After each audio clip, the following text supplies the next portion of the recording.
So yun na nga po, no? So mga nagtatanong po at mga nagsasabing mahal po ang maningil si Camerx. Ganito po kasi ginagawa niya. Ganito po kasi ang specialty ni Camerx. Sumusuot talaga yan sa ilalim. Ganyan pala kaya mahal. Oo, ganyan kamahal yan. With passion. Oo. With feelings. At talaga hinihiga. Hinihigaan yan talaga. Hindi kasi luluwag yung tornilyo. Hindi mo hinigaan.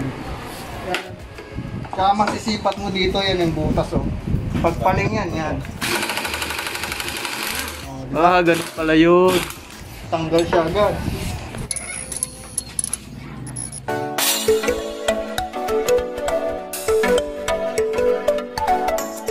So hello, what's up mga kamerk? So today nandito tayo sa aking shop. Kita nyo, ito yung aking Salty. So yan yung latest na kulay niya. Ito naman yung Honda Beat ng aking kapatid. Yan o. Ito, papakita ko sa inyo yung MIUI 125 natin na gagawin 2015 model. Ayan yung may-ari oh. Laki ng katawan. Tapos pink. Ito yung utol ko. Yung shock niya tagas kasi kumakabig na. Papalitan natin ng oil seal ang ating MIUI 125. So wash out kay ate. Mga kamerks, ito yung ating customer natin. Shout out kay Timothy Merks, Anki Turi. So yan yung kanyang YouTube channel. Then si Alto Merks, solid mechanic natin yan. So wash out.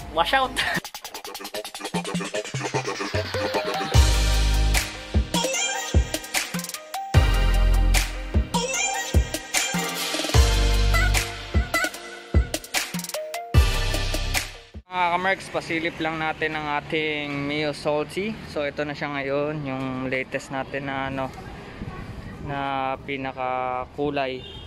Hindi na siya pearl white. So makikita niyo diyan na ayan ayan pinaka kulay niya. Chevrolet, orange.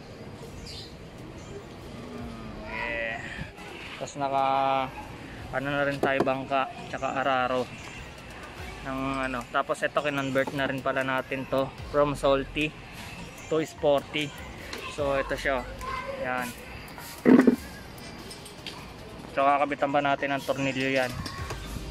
Ayan siya. Then dito naman tayo mga kamerks sa ating front panel. So kung mapapansin nyo, pinalitan na namin yan ng 10mm para hindi na mahirap yung allen kasi nabibilugan tayo minsan dun sa allen pagka sobrang tigas na. Then tanggalin lang natin yung mga screw para magkaroon tayo ng access dito sa ating front shock na gagawin. Then mabaklas natin siya ng maayos.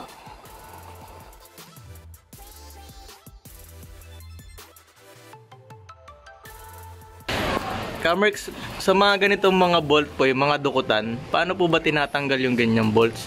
Baka may tips po kayo, ideas, baka pwede naman pong i-share.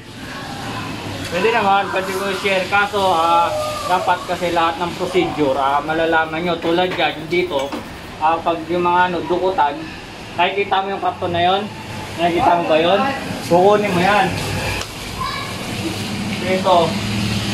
Ito yung nagpapamahal talaga sa gawa eh. Kailangan talaga ng kaya dapat kompleto yung tools mo. Dapat yan, dadapaan mo talaga yan para masipat mo yung ito, ayan sisilipin mo yan. Ngayon, pagka binira mo ng ganyan, kita mo, bilis ayan Ganun pala yun. Kaya pag dapat ihiga mo talaga yan para makikita mo yung pinakadumi na ayan tanggal. Ito mahirap talaga baklasin yan. Kasi pag wala kang assistant, kailangan dyan talaga. Talaga nakadapa ka. Ganyan Ganyan para lumalapas yung tornilyo. Tama, tanggal talaga siya Ganyan diba? Bilis. Ayan, baklas.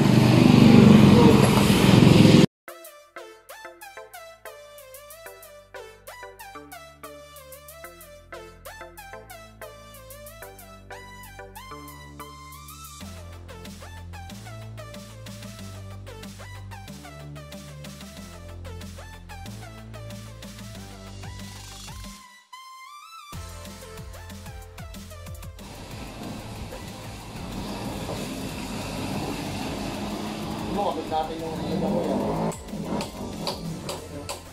Yung switch ko na gawin. Para maayos. Then sa pagtanggal talaga ng clip mga kamerks, kailangan may katulong ka kung wala kayong gamit na pangtanggal talaga ng lock nito, tsaka yung clip. So dapat may katulong ka talaga magpipress ng lock sa ibabaw para makuha mo yung circlip niya.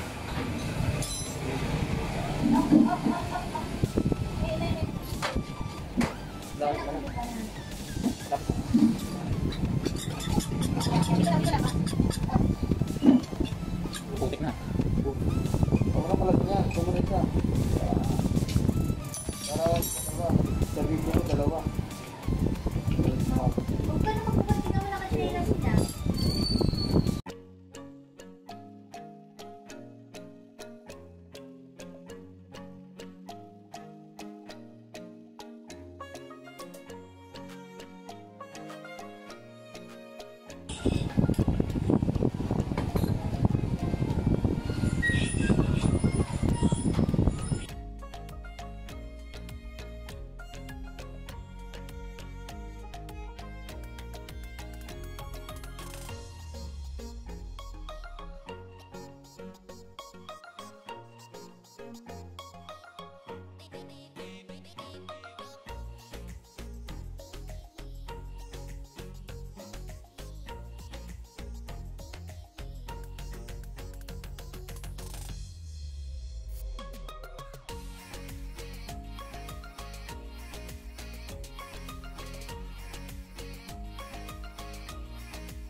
Then mga kamers, ganito lang pagtanggal ng ating oil seal.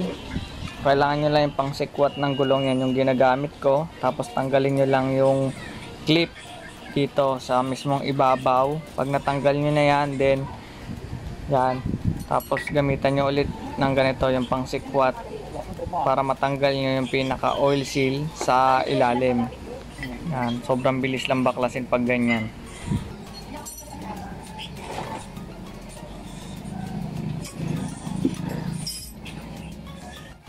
Same procedure lang din sa isa, tatanggalin yung dust seal, tapos yung clip, then oil seal tatanggalin nyo. Ganyan lang pagtanggal nyan para mas mabilis. Yung iba kasi pinapainitan pa kaya sobrang hirap. So yan, after nyo matanggal, make sure lang na malilinis nyo talaga yung mga tube, then mawawala yung mga debris ng mga langis at yung buha-buhangin. Kasi pag may buhangin yan, yun yung time na may tatagas pa rin sa oil seal nyo pagka umipit yan sa ibabaw. Then sa pagkabit naman, tanggalin nyo muna yung spring dito sa ibabaw para hindi ma-damage. Kasi pag na-damage yan, tatagas at tatagas talaga yung oil seal nyo kahit bago yan. Then ilapat nyo yung lumang oil seal. Yan, then baliktarin nyo. Then dun nyo siya ipupukpukin para lumapat naman yung bagong oil seal nyo dun sa may mismong front shock. So napakadali lang talaga niyan pagka alam nyo talaga yung procedure ng pagkabit. So ganyan lang para maiwasan natin masira yung bagong oil seal. Then pag lumubog naman na yan, dun lang yung time na ikakabit nyo na yung spring dun sa bagong oil seal.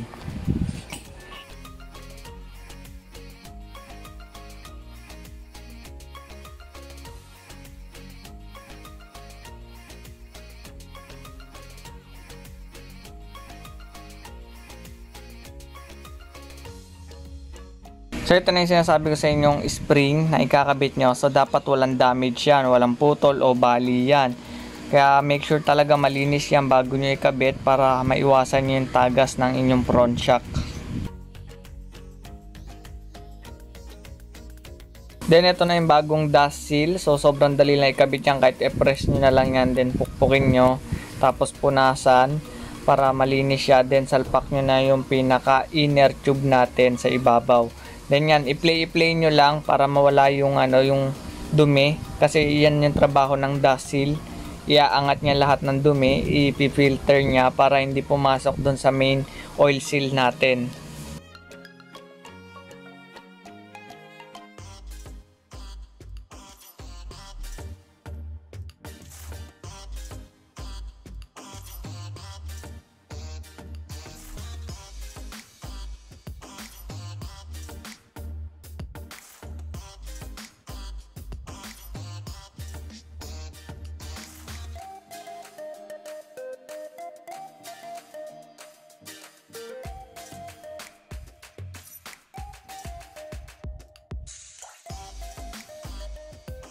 Ito pala yung ginagamit natin na oil sa fork oil. So motorad yan.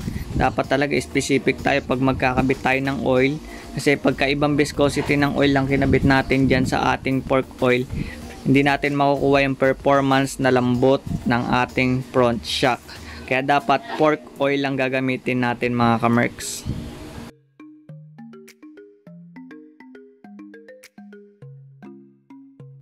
So sa pagsukat niyan, dapat standard lang tayo yung taas ng oil seal dyan. Lagi ko yan sinusukat pagka standard lang ang gusto ni customer. Ngayon kung gusto niya naman i-lower dyan, mas dadamihan nyo siya ng langis para yung laro niya lumiit, hindi siya tatama sa mismong main tipos natin. Kaya yan, sakto lang dapat yung pinaka fork oil natin para mag-play yung pinaka ating fork shock.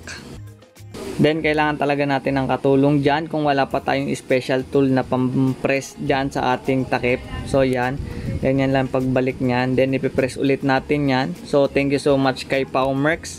Andyan yung body natin, nakatulong natin sa bawat paggawa ng motor sa ating shop.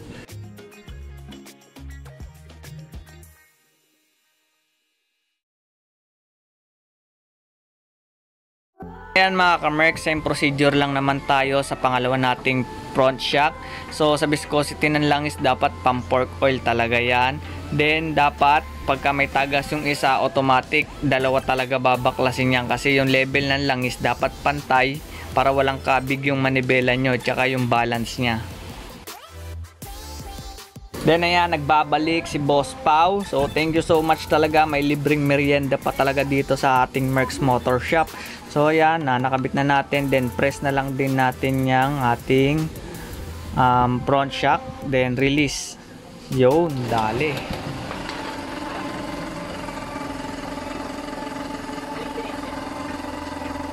Then ito pala yung ating sikreto. So ito, ayan yung tips na mabibigay ko sa inyo. Dapat pag nag-align talaga kayo yung axle na yan sa ilalim, na-slide nyo yan na napakaluwag. Kasi kahit alignment sa taas pero yung axle mo hindi siya magpipit din sa pinakaibabaw, so useless yun. Dapat mas align yung axle sa ilalim kaysa sa ibabaw.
Kaya di-testing na po na din ang aking motor, Kimchi, kaso maambon.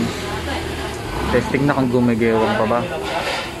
Yun o, may shock na. Puta lagis kanina, bengkong-bengkong yung gulong ko. Puro kaldag.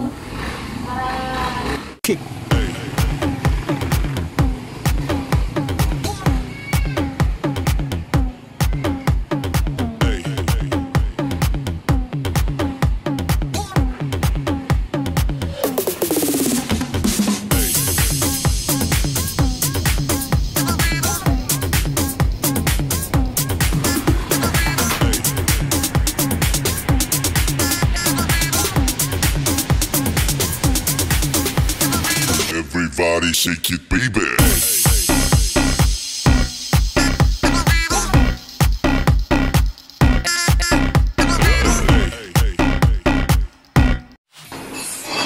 So hello, what's up mga kamerks? Don't forget to hit like and subscribe sa aking YouTube channel at then Smirks. Ayun mga kamerks, thank you so much sa ating mga subscriber. Then comment lang kayo sa mga problem ng inyong mga motor. Thank you so much sa mga likers natin dyan, then sa mga customer natin na nagpapagawa. So ayan mga kamerks.